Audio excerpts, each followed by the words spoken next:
neçə aydan sonra görəcəksiniz ki, həmin aparıcılar efirdədir yenidən. Aidiyyatı qurumlar da təmizləmədi, Səidə Sultan təmizlədi. Zaur Nəboğlu getdi, Elgiz Əkbər getdi, Tarix Əliyev getdi, Zaur Kəmal qaldı.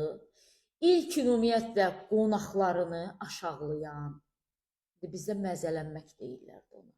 Qonaqları ilə məzələnə, qonaqlarının hansı bədən layihəsində silikon var, cüc, onu yoxlayan adam. Yəni, bir qadının bədən əzalarını yoxlayır ki, görsün bunun sinəsində silikon var, implant var, yoxsa üzr istəyirəm, poposunda var implant. Necə olur ki, Zaur Nəboğlu gedir, amma Zaur Kəmal qalır. O necə olur? Zaur Kəmal göbullardan səviyyəlidir. Xoşqədəm Hidayət qızının verilişi. Elə bilirsən ki, komedxananın başqa formasıdır. Ölürsən gülməkdən Hidayət qızı. Əslində burada ağlamalısan kiminsə dərdinə. Ay Allah, 2 ay Nahidəyə güldü, ürəyimiz getdi. İndi bilməm, Aşadlı kimdir, sən benim, üzümlü kekim, mekim.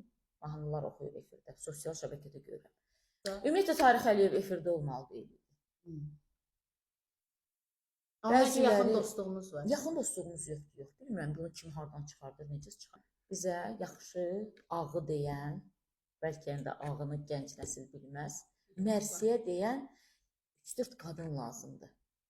Ki, oturub televiziyalarımızın əksəriyyətini qəşəng ağlasın, çünki televiziyalar ağlamalı gündədir.